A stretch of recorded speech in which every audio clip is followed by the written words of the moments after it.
गुरु रूपे प्यारे साथ संगत जी, प्यार और सत्कार से कहना धन निरंकार जी। साथ संगत जी कहते हैं बस एक है अपना नारा, जग में हो भाईचारा, नफरत को मिटाना है, यहाँ प्यार अमन का हमने संसार बसाना है। साथ संगत जी सबसे पहले सतगुरु माता जी का शुक्राना करते हैं, जिन्होंने ब्रह्म ज्ञान देकर हमें ये बात सिखाई है कि हमने सबके साथ मिलवर्तन से प्यार से रहना है, हमने अमन ही फैलाना है, प्यार ही प्यार देते चले जाना है। मिलवर्तन की भावना सतगुरु ने सिखाई है कि हमने मानवीय गुणों से युक्त होकर जीवन जीना है। जब भी हम सेवा करें, सत्संग करें, सिमरन करें, हमने कभी भी मन में अहंकार नहीं लाना है। सतगुरु माता जी का लख लख शुक्राना करते हुए दासी आप जी के चरणों में ये विचार करने जा रही है। आप जी आशीर्वाद देना, अगर कोई गलती हो जाए तो दासी को क्षमा करना। कहते हैं एक समय की बात है, किसी शहर में धार्मिक प्रवृत्ति का एक व्यक्ति रहता था। धर्म कर्म में उसका बहुत विश्वास था, लेकिन उसके अंदर अहंकार भी बहुत था। उसकी इच्छा थी कि इस जन्म में चाहे जो भी करना पड़े, लेकिन मरने के बाद उसे स्वर्ग की प्राप्ति अवश्य हो। वह अपनी कमाई का अधिकतर भाग परोपकार में लगा देता था, क्योंकि उसे एक आशा थी कि ऐसा करने से मुझे स्वर्ग की प्राप्ति निश्चित ही मिल जाएगी। जैसे जैसे उसकी परोपकार की भावना बढ़ रही थी, उसके मन में अहंकार भी बढ़ता जा रहा था। एक बार एक प्रसिद्ध संत महात्मा उसके घर आकर रुके। वह फौरन उनकी सेवा में उपस्थित हो गया। उसने संत जी से भी स्वर्ग जाने का उपाय पूछा, साथ ही स्वर्ग जाने के उद्देश्य से किए जाने वाले प्रयासों की चर्चा भी की। संत जी ने उस व्यक्ति को ध्यान से देखा और कहा, तुम स्वर्ग जाओगे? तुम तो देखने में ही बड़े घटिया लग रहे हो। मैं नहीं मानता कि तुम कोई परोपकारी ज्ञानी व्यक्ति हो। यह सुनते ही उस व्यक्ति को क्रोध आ गया और उसने संत जी को मारने के लिए एक डंडा उठा लिया। उसके गुस्से का संत जी पर कोई भी प्रभाव नहीं पड़ा। संत जी शांत भाव से मुस्कुराते हुए बोले, तुम में तो जरा भी धैर्य नहीं है। इतनी अधीरता और अहंकार के होते हुए तुम स्वर्ग कैसे जाओगे? व्यक्ति को संत जी की कही व्यक्ति को संत की कही बातों का मर्म समझ में आने लगा, अर्थ समझ में आने लगा। वह उसी समय संत जी के चरणों में गिर गया और अपनी गलती के लिए माफ़ी मांगने लगा। संत जी ने उसे समझाया कि एक एक करके अहंकार और अधीरता जैसे अपने अंदर से इन अवगुणों को अगर तुम खत्म कर लोगे, जिस दिन तुम इन विकारों से मुक्त हो जाओगे, उसी दिन तुम्हें इसी धरती पर ही स्वर्ग मिल जाएगा। सच बात तो यह है कि हम अपने अच्छे व्यवहारों और दूसरों की भलाई की कामना से यहीं पर स्वर्ग जैसी प्राप्ति प्राप्त कर सकते हैं। इसीलिए तो सतगुरु हमें समझाते हैं कि हमने कभी भी, अगर हम सेवा कर रहे हैं, सिमरन कर रहे हैं, सत्संग कर रहे हैं, इन बातों का कभी भी हमने अहंकार नहीं करना है कि हमने ये किया है। नहीं, हमारे में कोई ताकत नहीं है। जब हम इन सब बातों को सतगुरु निरंकार के ऊपर छोड़ देते हैं, कि सच्चे पातशाह मेरी तो कोई हिम्मत नहीं है, कोई ताकत नहीं है, मेरी ता हिम्मत नहीं है तेरी मेहर शुमार करा, जान भी है ता तेरी है मैं केड़ी जान निसार करा। जब ऐसी बात जैसे हमें शहनशाह जी ने संपूर्ण अवतार बाणी में शब्द द्वारा समझा दी है कि मैं कौन सी जान तेरे ऊपर निसार करूं, मेरे अंदर तो कोई ताकत नहीं है, क्योंकि पहले प्रण में ही हमने तन मन धन अगर इस सतगुरु निरंकार को दे दिया है तो फिर हम ऐसी बात कभी भी नहीं करेंगे। फिर हम हमेशा सतगुरु के आगे यही समर्पित भाव से कहेंगे कि सच्चे पातशाह जिस तरह भी आप जी ये तन मन धन से हमें चलाना चाहते हो, हम उसी तरह आप जी के हुक्म के अनुसार चलते चले जाएं। जैसी भी रजा हो तेरी राजी रहे माता, जोड़ा है तूने जो जुड़ा रहे नाता। सच्चे पातशाह जिस हाल में भी आप रखो हम उसी हाल में राजी हैं। अगर हमारे ऐसे भाव हैं तो हमें यहाँ तो सुख मिलना ही मिलना है, लेकिन हमें मुक्ति की प्राप्ति भी हो जानी है, हमने मुक्त भी हो जाना है, हमने अपने निज घर में प्रवेश कर जाना है। फिर तो कहते हैं कि हम सतगुरु के कहे अनुसार चल रहे हैं, फिर हम मानवता का धर्म भी अपनाते चले जा रहे हैं। साथ संगत जी कहते हैं कि हम कहते हैं कि निरंकार ब्रह्म अपने आप को उस विशेष आत्मा में प्रकट कर लेता है जिसे हम साकार सतगुरु कहते हैं। निश्चय ही यह निरंकार प्रभु की सारी शक्तियों का मालिक होता है। सतगुरु निरंकार में कोई भेद नहीं, कोई फर्क नहीं होता। सतगुरु निरंकार एक ही है। कहते हैं कि सतगुरु जो है ये निरंकार प्रभु की सारी शक्तियों का मालिक होता है, सर्व गुण संपन्न होता है और सत्य का पथ प्रदर्शक होता है।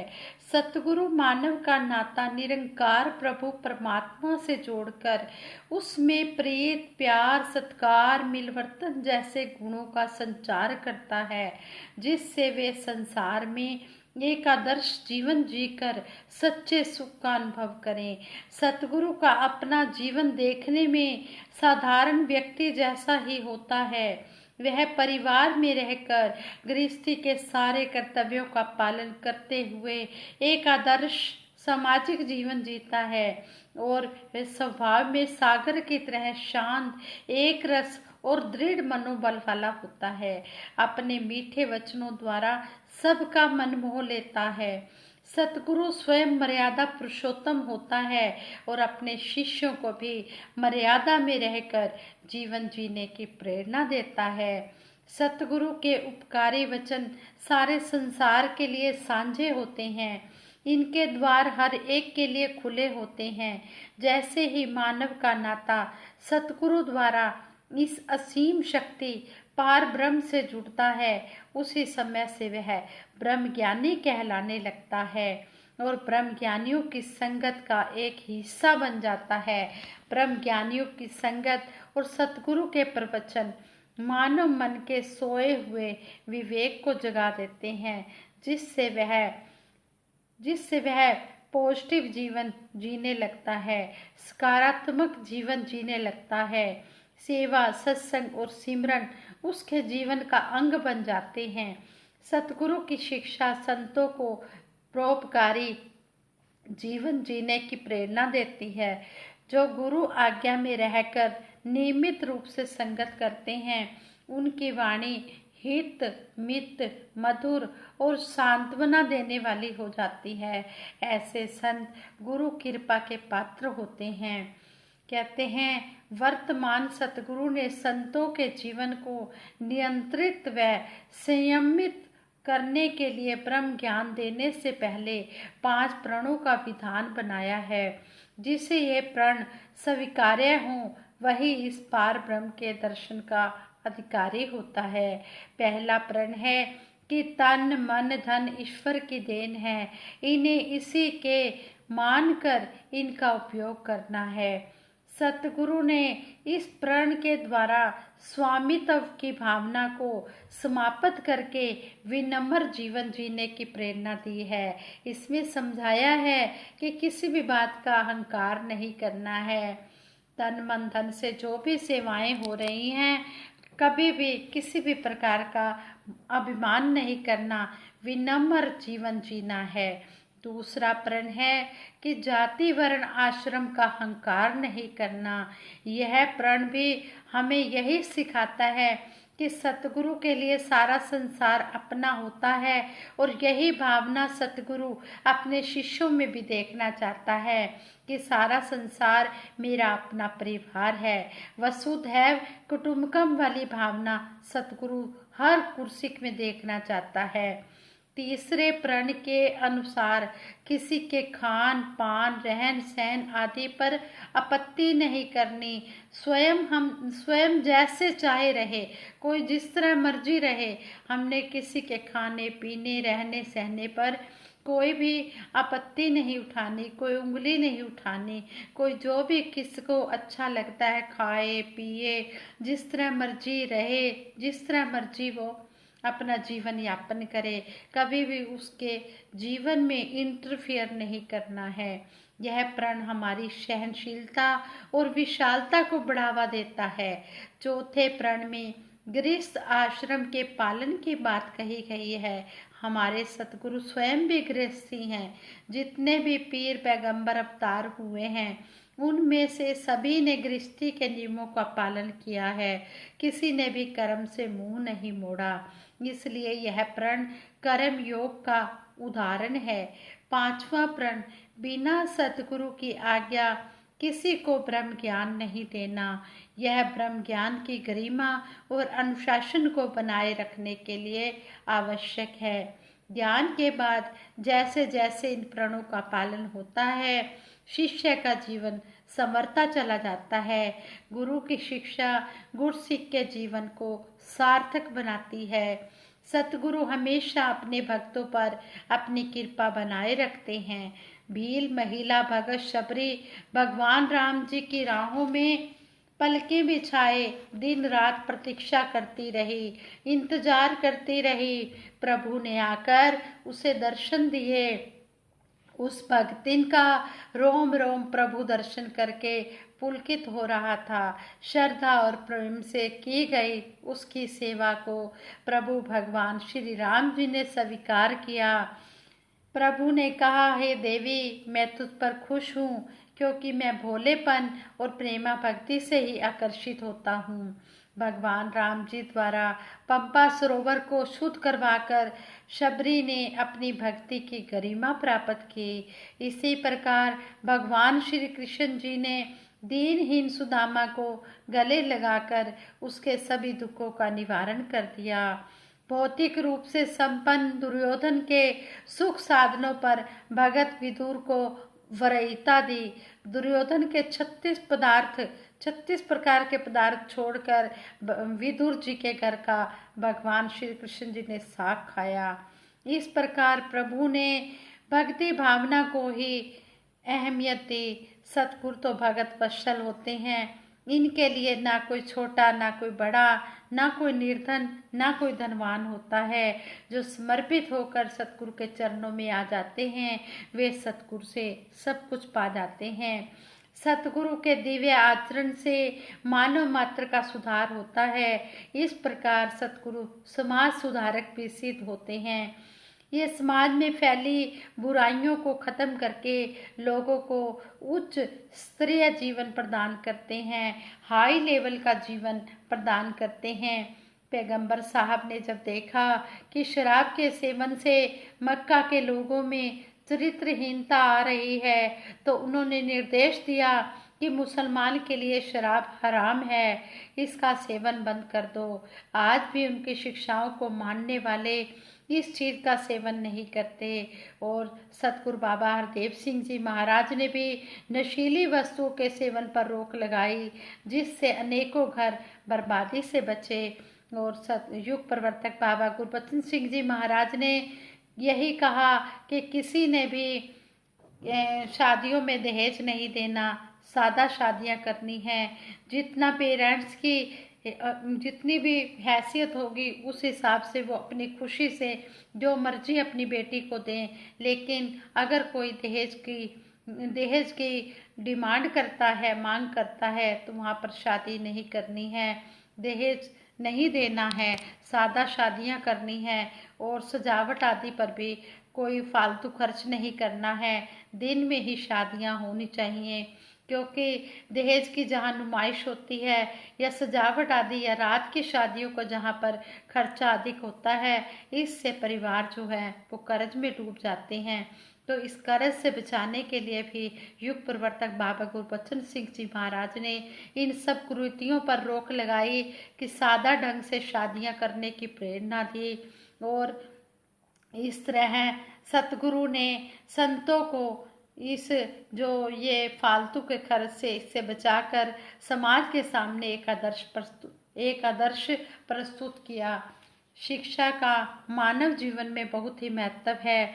सतगुरु बाबा हरदेव सिंह जी महाराज के मार्गदर्शन के अनुसार संत निरंकारी मिशन स्थान स्थान पर हिंदी और इंग्लिश मीडियम के स्कूल खुलवाकर सीमित आय के परिवारों के बच्चों को अच्छी शिक्षा दिलाने का प्रयत्न किया। और योग्य बच्चों को छात्रवृत्ति आज भी दी जा रही है और आज भी उनको शिक्षा दिलाई जा रही है। जो सीमित आय के परिवारों के बच्चे हैं उनको अच्छी शिक्षा हमारा मिशन दिला रहा है। इसी के साथ नैतिक शिक्षा की ओर भी विशेष ध्यान दिया जा रहा है। स्कूलों और बाल संघों द्वारा बच्चों में नैतिक गुणों का समावेश करवाकर उन्हें समाज में फैली बुराइयों से बचाया जा रहा है और एक आदर्श जीवन जीने की प्रेरणा मिशन द्वारा दी जा रही है, ताकि बच्चे देश के अच्छे नागरिक बन सकें। सतगुरु बाबा हरदेव सिंह जी महाराज ने भी समय समय पर मानव की भलाई में बहुत कार्य किए। सतगुरु बाबा जी सारी उम्र ही ये काम करते रहे, किस तरह मानवता की भलाई के ही काम करते रहे। और आज सतगुरु माता सुदीक्षा जी महाराज भी समय समय पर मानव के हित में कार्य करने का आह्वान करते हैं। प्राकृतिक आपदाओं के समय भी मिशन द्वारा सतगुरु की आज्ञा अनुसार धन द्वारा और संत निरंकारी सेवा दल की सेवाएं प्रस्तुत की जाती हैं। साथ ही दवाइयाँ और जन कल्याण के अन्य कार्यों में भी भाग लेकर मिशन द्वारा अपना पूर्ण योगदान दिया जाता है। इस प्रकार सतगुरु मानव का चहुमुखी विकास करके और उसका जीवन ज्ञान से ओतप्रोत करवाकर उन्हें हर प्रकार से सुखी जीवन प्रदान कर रहे हैं। जैसा कि आप सभी ने कोरोना काल में भी देखा, 2 साल कोरोना रहा, तो किस तरह सतगुरु ने हर जगह पर किस तरह सेवाएं सतगुरु ने करवाई। और सतगुरु ने आदेश सभी को दिए कि सभी की हर प्रकार से सेवा की जाए, खान पान रहन सहन हर प्रकार की हमारे मिशन द्वारा सेवाएं की गई। और किस तरह सभी भवनों को क्वारंटाइन भी बनाया गया जब लॉकडाउन हुआ। और किस तरह सतगुरु सच्चे पातशाह ने समय समय पर जिसको जो भी ज़रूरत हुई हमारे मिशन ने बहुत ही सेवाएं की। और इस तरह सतगुरु माता सुदीक्षा जी महाराज मानवता के कल्याण के कार्यों में लगे हुए हैं और दिन रात इस सत्य का प्रचार सतगुरु माता सुदीक्षा जी महाराज भी कर रहे हैं। दिन रात अपने आप को इस मिशन के आगे समर्पित किए हुए हैं। सतगुरु माता जी के चरणों में यही अरदास करते हैं, सच्चे पातशाह जिस तरह आप जी कर्म करके हमें दिखा रहे हो, हमें कर्म करके दिखा रहे हो और हमें कह रहे हो कि कर्म हमने करना है, इसी तरह हम भी भाग भाग कर सेवाएं करें, सत्संग करें और सिमरन करें। जैसा सतगुरु चाहते हैं वैसा ही हम सतगुरु के हुक्म के अनुसार करते चले जाएं। कोई भी बेगाना नहीं, कोई भी पराया नहीं, सभी अपने हैं और सारा संसार हमारा है। हमने सबके साथ मिलजुल कर रहना है। जिसको भी जिस समय भी जिसकी हेल्प की ज़रूरत होती है सतगुरु हमें यही समझा रहे हैं कि हमने सभी की हेल्प करनी है। ये नहीं देखना कि ये हमारा निरंकारी भाई है तभी हमने इसकी हेल्प करनी है, नहीं, सारा संसार हमारा अपना परिवार है। जिसको भी जिस समय भी किसी सहायता की ज़रूरत हो, जितनी भी हमारी सामर्थ्य है हमने उसके अनुसार उसकी सहायता करते चले जाना है। अपने मिशन का नाम ऊंचा करना है, अपने सतगुरु का नाम ऊंचा करना है, अपने देश का नाम ऊंचा करना है और अपना जीवन का सुधार करना है। इन्हीं शब्दों से दासी आप जी के चरणों से इजाज़त लेगी और दासी आप जी के चरणों से यही आशीर्वाद मांगती है कि जो भी बोले जा रहे हैं ये आप संतों महात्माओं की कृपा है, सतगुरु सच्चे पातशाह का शुक्राना है। सतगुरु ने जो भी बुलवाया है सतगुरु की कृपा से ही बोला गया है। दासी में तो कोई इतनी औकात नहीं है दासी की कुछ बोल पाए। जो आप जी को अच्छा लगे तो आप जी सतगुरु माता जी के ये शब्द समझकर इसको आप जी परवान कर लेना। और अगर दासी से कोई गलती हो गई हो तो दासी को अनजान समझकर क्षमा कर देना। आगे के लिए सद्बुद्धि देना, सद्विचार देना, सद्मार्ग देना। साथ संगत जी प्यार से कहना, धन निरंकार।